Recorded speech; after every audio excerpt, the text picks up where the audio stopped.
Welcome, welcome, welcome. Hopefully, we are all doing well. I know it's been a tough couple days, been very rough, but you know what? I want you to stay tuned. Hopefully, this is going to make you feel a little bit better. There are questions galore about the New York Mets. Obviously, we just had a season from hell, so there are going to be questions. So let's go over some of the pressing questions, some solutions we will come up with. And you know what? We're going to grow in this video. We are going to grow. We are going to learn. And I want you to stay tuned. If you're a New York Mets fan, I want you to hit that like button because it really helps out the channel. It really, really does. And if you are a new viewer, first of all, thanks for being here. I really do appreciate you from the bottom of my heart. If you want to join us, hit that subscribe button. We would love to have anybody, Mets fans, MLB fans. We're just a passionate MLB channel here. Okay, so we're going to go through some questions. We're also going to go through things that I think you want to know. For example, what is Pete Alonso's contract expectations? Because a well-known person, insider, just suggested what Pete Alonso could get. And honestly, I was a bit shocked. Now, all the questions, big pressing questions. There was another insider, who also suggested a very substantial trade involving a guy that, I think would shock a lot of you. I really do. I was a little shocked by this. And the number three thing, David Stearns, I felt, attacked one player on the team more than everyone else. He attacked this one particular player, and I'm going to go over that as well. All right, folks, this is going to be a fun video. I am recording at 2:48 in the morning, and hopefully you do enjoy this. The Mets are on my mind a lot. Somebody asked me the other day, who am I rooting for to win the World Series? Frankly, right now, I hate the Phillies. I don't want the Dodgers to repeat, but it's a very tough question because I don't frankly care about much other than the New York Mets. I really don't. And the Mets have a lot to do right now. They do. They really have a lot to do. David Stearns continually emphasized a few short days ago the need to improve run prevention. The need to improve run prevention. And that really makes all the sense in the world because we had a disastrous 2025. The fielding was beyond horrendous. We were below average, and we all know our pitching imploded. All right, from here, pitching was a huge issue. Mets higher ups seem especially dissatisfied with the defense. And I said it ad nauseum. The fundamental or unfundamentals, that's probably not a word, but it was just so evident how the New York Mets did not execute on the defensive side of the ball. So the Mets were 15th and 21st in defensive runs saved and outs above average, respectively, which isn't great. But, in reality, it's not much worse than Philly, who ranked 17th and 15th, respectively. So, what do we do? What do we think about? Well, the first question, I think this is going to be on the minds of a lot of Mets fans, revolves around Pete Alonso.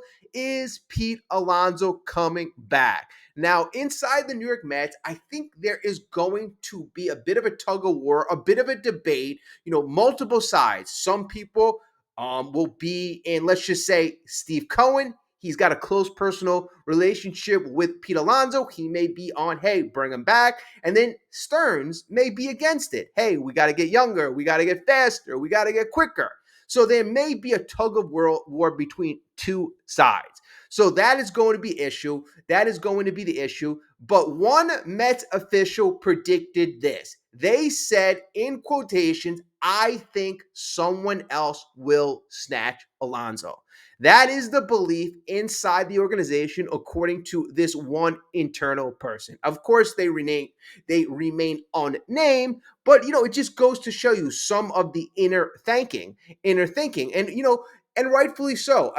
Alonso did much better this year. He did much better. He doesn't have a qualifying offer. He doesn't have that draft pick compensation attached to him. His defensive metrics aren't great. -9 outs above average. And that's where a guy like David Stearns will say, hey, we might have to turn the page. But, he's good on scoops, but that doesn't really factor much into outs above average, to be honest. But really, how do you replace Pete Alonso? I mean, Pete Alonso is the all-time club home run record. He's been doing a lot better, as of this year with runners in scoring position. He performed well down the stretch. He is a fan favorite. He really is a favorite. And, is it a possibility that, and I hear, do you put him at DH eventually because of the defensive liabilities? Is that an issue? Or is that an option? But here's the deal. You're going to have to pay him a lot of money regardless. You really are. Now, I was doing, a bit of research, and, former Met GM, and this former Met GM, we all know, Jim Duquette, he tried to give his inner perspective.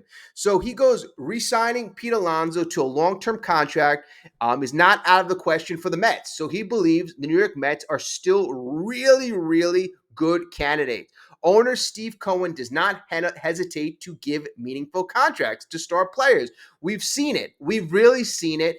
And again, I think that conversation that Cohen had man-to-man with Pete Alonso when Pete Alonso asked, hey, why are you lowballing me? And, Steve Cohen said, hey, this is the market.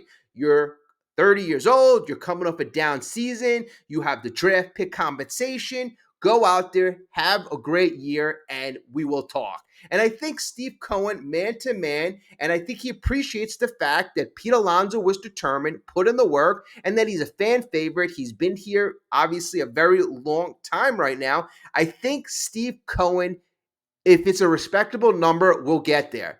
Well, the number that Jim Duquette is laying out there, and that he thinks it would have to be this type of number, he's saying that it's going to have to be in this range. And the range is 5 years, $175 million.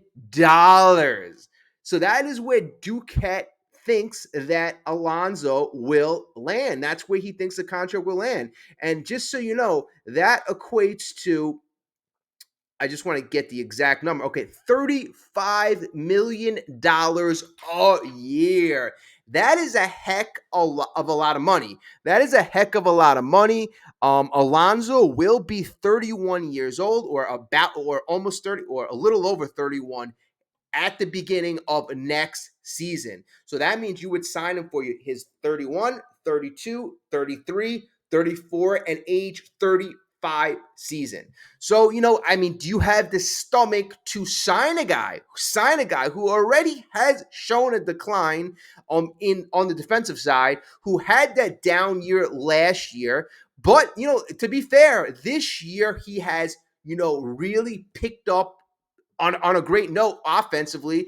Average up, great OPS back up, doubles, led the league in doubles, and I think he was a lot more patient on the breaking ball, the pitch, the slider, the outside slider that killed him, absolutely killed him. So he made adjustments. He made changes. You saw a more focused Alonso, a more determined Alonso, and, I guess it's going to have to be what the options are, what the competition, who's going to pay him. I mean, do you have the stomach to have the Yankees potentially sign him, or another rival? I mean, I don't think that's something Steve Cohen is going to want. I really don't. I mean, if you're going to see Alonso go, to the Giants, that's one thing. But to see him in your backyard in Yankee Stadium, or now I hear the Red Sox, that might be another team.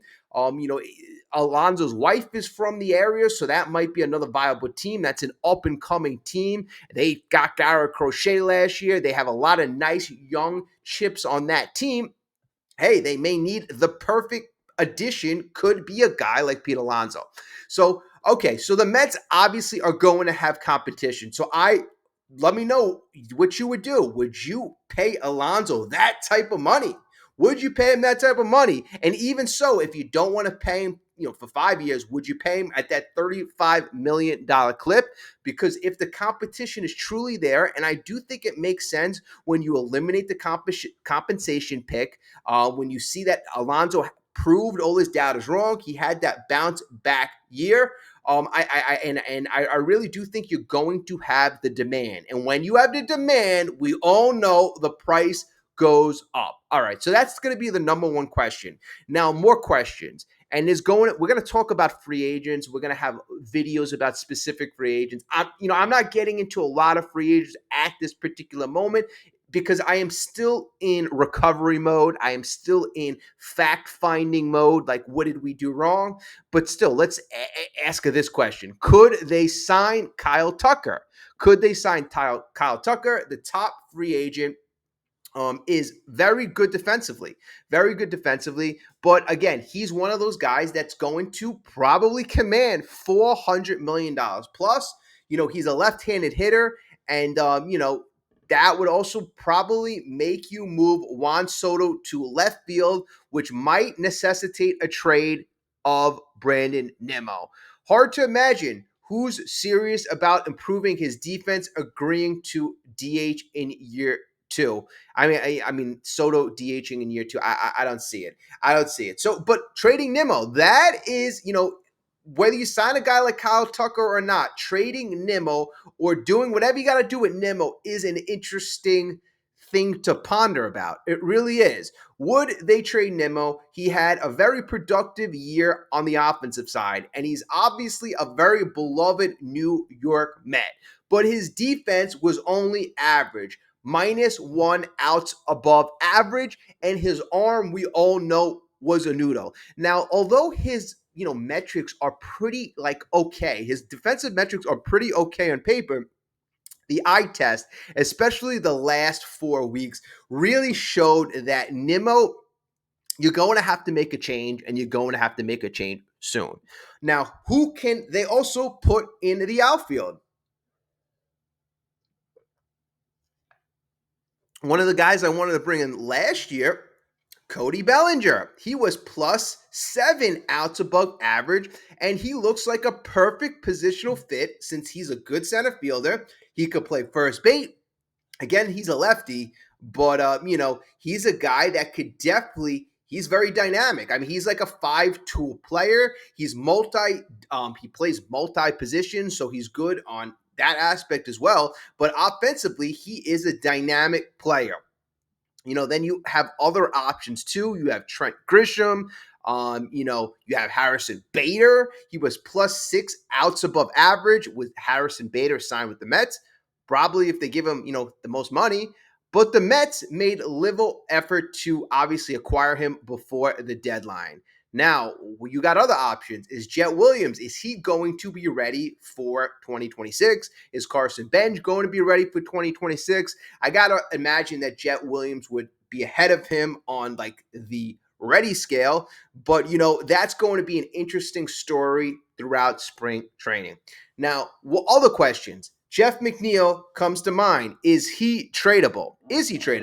He's probably is now that he put together a solid offensive season. I think he did have a bounce back season. He showed a little bit of pop.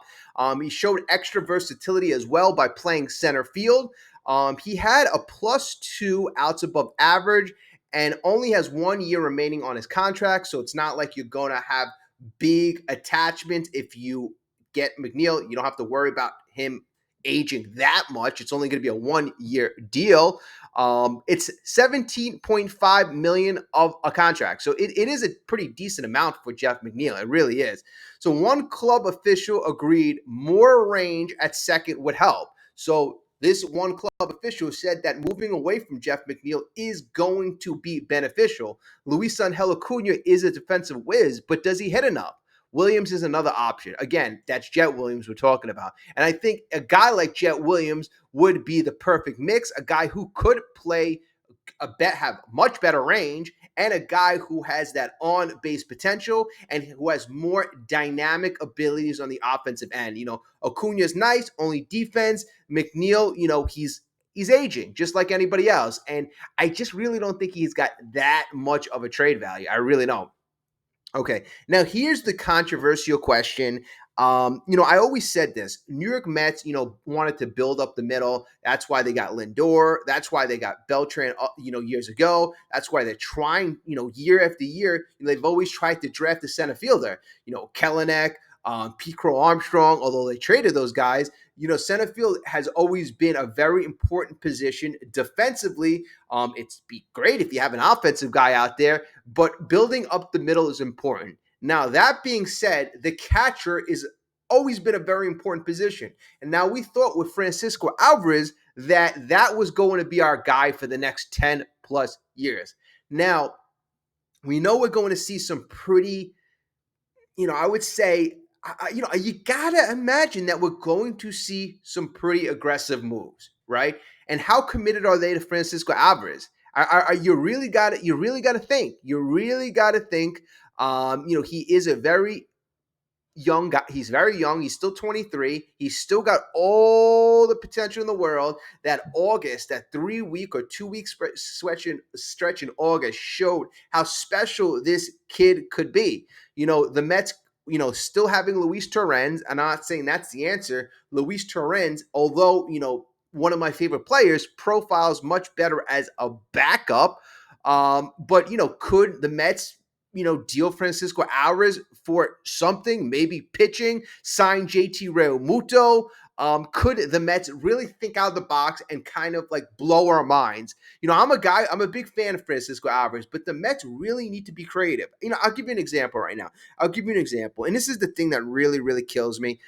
David Stearns was brought here. $11 million, the guy's being paid in salary. And, he's a guy that's supposed to make something out of nothing, take a trade and just kind of like just wow us. There's been no trades in the last 2 years where I'm like, wow, we got the better of it.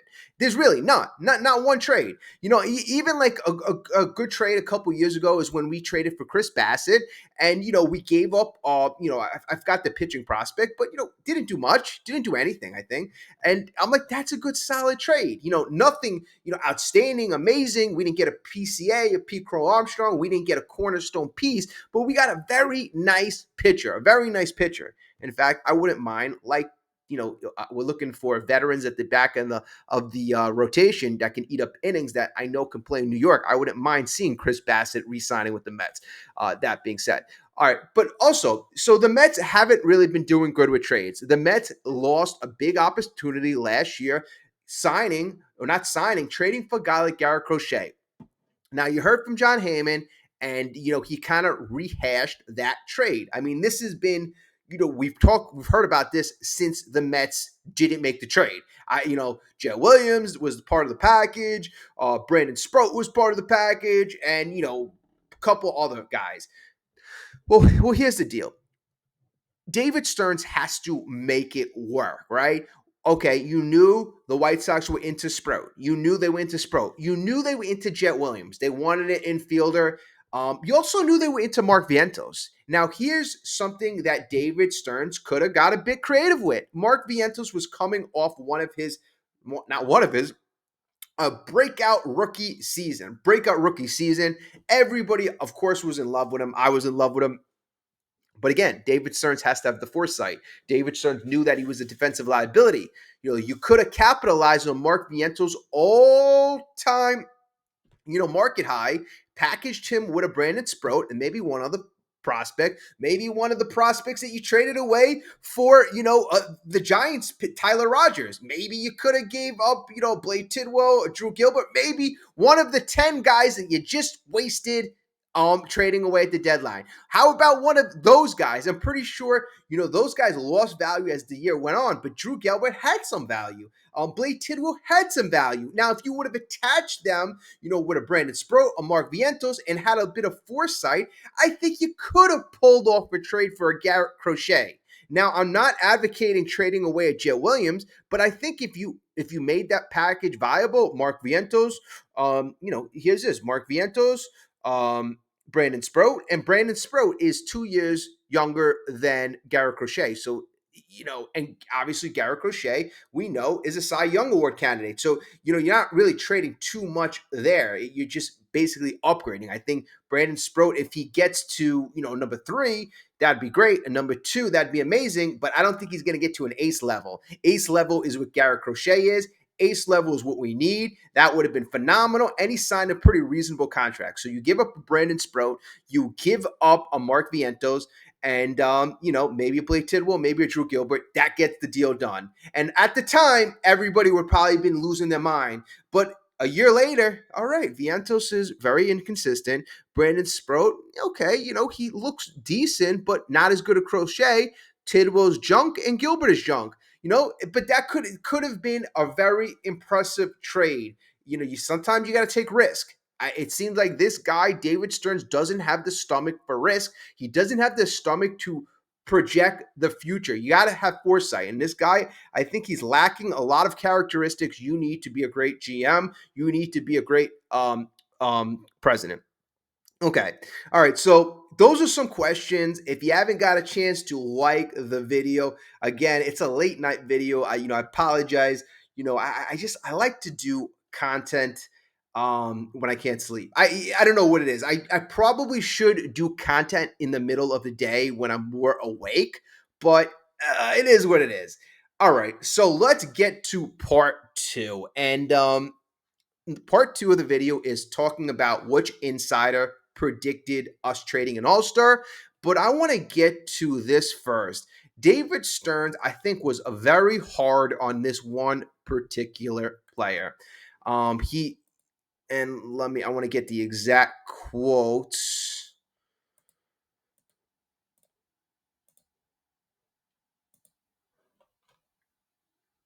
Okay, so David Stearns was very blunt about ace pitcher Kodai Senga. Or fallen ace. Fallen ace. Okay. So the problem is, for much of the last 2 seasons, Senga has been off. Even when he's healthy, if everything doesn't line up perfectly, especially his mechanics, he's ineffective. So on Monday, a few short days ago, Mets president of baseball operations was specifically asked if Senga can be relied on for next year. So Stearns, I got to say, this was one of the few questions that he was direct, to the point. And this is what I like. I'll give you credit for making answers like this. So he spared no feelings in his response. And this is why I think he was the most hard on Kodai Senga. He said this: Kodai has had 2 very inconsistent, challenging years in a row. So, that's a bit of a rough statement. Now he goes further and gets even rougher. Stearns goes on to say bluntly, we know it's in here. We know there's potential. We're going to do everything we can to help him get it out of him. But can we put him ink him for 30 starts next year? Could we do that? I think that would be foolish. Foolish. So, look at the terminology. It would be foolish. And I agree. It was frankly foolish to count on Kodai this year. So finally, he's looking how his confidence in Kodai is making him look bad. Okay, so Kodai Senga looked like he was embracing the role of ace at the start of the season. He posted a 7-3 record with a 1.47 ERA. I really wanted him to make the All-Star game. He did really, really good in the beginning of the season. He really did. But, he really struggled. He did. Mendoza basically said that he was fine physically. And, he had conversations with Jeremy Hefner. Hefner basically said the same thing. But Hefner went on to say that Senga had also voiced that he doesn't feel his lower half is like it used to be. How do you take that? And, Kodai Senga said also in his, post-season comments, what were the issues? And he said that after the injury, my body felt different. My body changed. But if you're a pitching coach, Jeremy Hefner, and you're the GM and you're the president and you're the manager, how do you take that? Like, my body changed. If they're looking at your arms and they're putting you through the same workouts and regime, and you're not as effective and you're blaming it on your body being changed, but there's no injuries, like, really, how do you deal with that? So after a game in August, Senga confirmed this by saying there's some parts of my body that aren't moving the way I wanted to. At the same time, I'm out there and I'm competing. So it's a fine line, and it's tough for me because I'm out there, but I'm not able to perform. And, we all know that he willingly went down to the minors to try to get better. But, Senga has an interesting contract left. So the Mets they have him for as many as 3 years. Senga has 3 years, $43 million remaining on his contract, including a club option. They'll need him to find consistency, or they'll consider his signing an ultimate bust. An ultimate bust. I mean, honestly, you could say that. You could say it's of what bust level, but it will, right now, of a crazy bust level is you have Sean Manaea. And the funny thing is, I was looking at which Mets players have the least value, and the top two, without a doubt, are Sean Manaea and Frankie Montas. And when I say value, I was looking on baseball trade values. And the other two guys, the funny thing is, so if you want to trade these guys, which guys are the least value? Four of the top 7 that have negative trade value were acquired last season. That's Sean Manaea, that's Frankie Montas. Clay Holmes was on there as well as having negative trade value. And the other guy, because he's hurt, is AJ Minter. And 4 of those guys were signed in the same year by, the legend, the genius, David Stearns. Of course, I'm being sarcastic. All right. Let's now talk. Now that we, established that David Stearns was really hard on, Kodai Senga. And again, Kodai Senga really made him look bad. But again, you can only look in the mirror if you're David Stearns. You should have never been relying on Kodai Senga to be anything significant this year unless he proved it to you. He pitched 5 innings the last year. So again, you could be hard on Senga, but you got to really look in the mirror. Okay, so now let's get to our last. And this is I believe it was an article by Will Salmon, and it was kind of talking about the Mets cutting ties with an all-star. Now, and the Mets are still trying to shake off the disappointment. We know that. They're trying to do things differently. So this is what Will Salmons kind of threw out there. On Thursday, Salmon identified Kodai Senga name that sticks out in likely trade talks this winter. So, quote, Senga moves from a full no trade clause to a limited one this winter, in which he can block trades to 10 franchises, Salmon wrote. He is owed $28 million over the next 2 seasons, with a conditional club option for $15 million in 2028. Given the going rate for back-end starters in free agency, a Senga trade should be able to bring something of value back. Okay, now, there's always a risk of selling low. There really is. And I think that's what you would be doing. You would be selling ridiculously low. And at this point, you got to really ask yourself, would it really be worth it? Like, I don't see Senga as having really any value, right? So why are you going to trade him when you're getting really nothing back? I'd rather keep him making literally no money, and I don't know. I mean, if you're not getting anything, try to see if you can fix him. Maybe you turn him into a bullpen guy. Maybe you turn him into a 6th, 7th, 8th starter. I just don't think he's got any value. And if your goal is to trade him, maybe, have him go out there, have another 1-2 good months like he did last year in April and May, and then trade him. Even after 1 good month, just show the world that he's better than the last 8 starts, which is an 8 ERA. Because, you're trading at an all-time low. I just don't get that. I don't get that. Like, I think you can build his value, and if that's what you want to do, if you want to move on saying, hey, I'm never going to be that confident, even if Senga's got everything going, and I believe in that. I believe that there might be something to that. Like, how could you have confidence in a guy that even when he's going well, there's always that in the back of your mind that he may get hurt, or maybe his body won't feel right, or he's just something will happen. And the metrics kind of show, he's lost some velocity on his fastball. His pitching mechanics are changed according to him. So, and that has an effect on the Ghost Fork. The Ghost Fork, played really well when he was hitting up in the zone at 99 miles per hour. But, if he's throwing 94, 95, not being able to locate as good because his mechanics aren't there, that Ghost Fork, despite still being nasty, is not going to have the same effect. You're going up against professional hitters who know how to attack the zone, who know how to attack pitchers.